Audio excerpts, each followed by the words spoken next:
190 million pound reference में सजा के खिलाफ बानी पीटीआई और बुशरा बीबी ने इस्लामाबाद हाई कोर्ट से रुजू कर लिया। इद्दत निकाह केस में बर्रियत के खिलाफ अपील वापस चीफ जस्टिस को भिजवा दी। बानी को जेल में सहूलियात दरख्वास्त पर अदालत ने तफसीली जवाब के साथ सुप्रिंटेंडेंट अडियाला जेल को ज़ाती हैसियत में कल तलब कर लिया।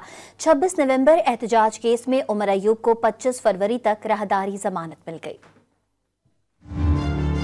बानी पीटीआई और बुशरा बीबी की 190 मिलियन पाउंड रेफरेंस में सजा के खिलाफ इस्लामाबाद हाई कोर्ट में अपीलें दायर कर दी गयी। अपीलों में मौके इख्तियार किया गया कि नामुकम्मल तफ्तीश की बुनियाद पर जल्दबाजी में सजा सुनाई गई। एहतसाब अदालत का 17 जनवरी का फैसला कलअदम करार दिया जाए। इस्लामाबाद हाई कोर्ट ने जस्टिस आजम खान पर पीटीआई वकला के एतराज के बाद इद्दत निकाह केस में बरियत के खिलाफ अपील वापस चीफ जस्टिस को भिजवा दी। अपील खावर मानिका की जानिब से दायर की गई है। इस्लामाबाद हाई कोर्ट ने बानी पीटीआई के बेटों से बात कराने और जाती मालिक से मुआयना और जेल सहूलियात की दरख्वास्त पर तफसीली जवाब के साथ सुप्रिंटेंडेंट अडियाला जेल को जाती हैसियत में कल तलब कर लिया। रावलपिंडी की इंसदाद दहशतगर्दी की अदालत ने GHQ हमला केस में 2 मुल्जिमान की दरख्वास्त से जमानत मुस्तरद कर दी। पिशावर हाई कोर्ट ने पीटीआई रहनुमा और पोजीशन लीडर कौमी असेंबली उमर अयूब को 25 फरवरी तक राहदारी जमानत दे दी। अदालत ने उमर अयूब को 1 लाख रुपए के मुचलके जमा कराने का हुक्म दे दिया। तहरीक इंसाफ के रहनुमा शिबली फराज ने 4 मुकदमात में बरियत की दरख्वास्त लाहौर हाई कोर्ट में दायर कर दी। रजिस्ट्रार ऑफिस ने दरख्वास्तों पर एतराज कर दिया। कहा दरख्वास्तों के हमरा दस्तावेजात की मुसद्दका नकूल मुंसलिक नहीं की गयी। लाहौर हाई कोर्ट में सनम जावेद के वालिद और आलिया हमजा को ATC अदालत के शो कॉज नोटिस के खिलाफ केस की समाअत हुई।